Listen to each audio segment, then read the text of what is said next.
দেখিছেনে এয়া তেলি কচু হয়, এয়া বগা কচু, এয়া কলা কচু, এয়া কৰ্দৈ। মানে মোৰ বাৰীতে হয়। দীপলিনাৰে গাইছিলে, গানটো গাইছিলে যে বাৰীতে মাৰিম পাক বুটলি আনিম শাক, ঠিক তেনেকুৱা ধৰণে মই আজি গাঁৱতে আহিছিলোঁ। গাঁৱত আহি এয়া কচু শাক অকণমান বুটলি ল'লোঁ, দেখিছেনে, আৰু এয়া কৰ্দৈ পাৰি ল'লোঁ। আৰু ইয়াৰ গুণাগুণটো আপোনালোকে জানেনে? ক'বচোন, জনাবচোন। ক'লা কচুৰ কচু বোলে ওলাওঁতে খাবি আৰু সোমাওঁতে খাবি, সেয়েহে এইটো সময়ত ওলাইছে খুব জোৰ। গতিকে মই খুবেই খাই ভাল পাওঁ আচলতে, সেইকাৰণে এইটো দেখিছেনে, এয়া কচু শাক।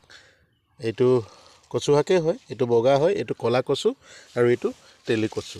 তেলি কচুৰ গুণাগুণটো জনাব, এইটো কচুৰ গুণাগুণ জনাব, আৰু ক'লা কচুৰ গুণাগুণটো ক'বই নালাগে। এইটো বহু গুণেই ইয়াৰ গুণাগুণ আছে। গতিকেলৈ জনাবচোন কিহত কি এই কচু শাকটো খালে কিহৰ কাৰণে ভাল। আৰু কৰ্দৈটো লাগিবই, বা কৰ্দৈ নহ'লে টেঙা, যিকোনো টেঙা জাতীয় বস্তু এটা চেপি দিব লাগিব। আচলতে এইটো যিও দিব পাৰে, টেঙা জাতীয় বস্তু যি কচু শাকত দিব পাৰে, বৰ ধুনীয়াকৈ সুন্দৰভাৱে সিজে। আৰু আমাৰ কৰ্দৈ যিহেতুকে গছ আছে, এইজোপা কৰ্দৈ গছ, কৰ্দৈ গছৰ বাৰীতে আছে, পাৰি ল'লোঁ 4টা। এই কৰ্দৈৰ লগতে কচু শাকটো বনাম। আৰু কচু শাক বহুত প্ৰিয় হয় মোৰ, বহুত ভাল পাওঁ মই। গতিকেলৈ কচু শাকটো এনেদৰেই মানে কি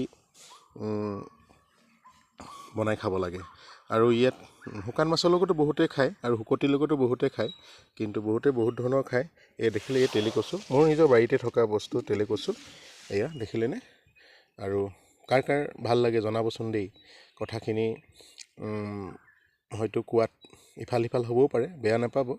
আৰু মই কচু শাক কিন্তু খাই বহুত ভাল পাওঁ, তাতে ক'লা কচু। আৰু ভাল বস্তুৰ লগত কিন্তু বেয়া বস্তু এটা আছে দেই। এই দেখিলেনে, এইটো চোৱাত, ডুমুনি চোৱাত বুলি কয় যে এইজোপা, দেখিছে ডুমুনি চোৱাত? এইজোপা যদি লাগে নহয়, আপোনাৰ খজুৱাই আপোনাৰ মানে কি হয়, ছাল একদম গুচি যাব পাৰে। দেখিলে মোৰ বাৰীখনত এনেকুৱা ধৰণৰ বেয়া বস্তু আছে কিন্তু, আৰু এইখন মোৰ বাৰী হয়।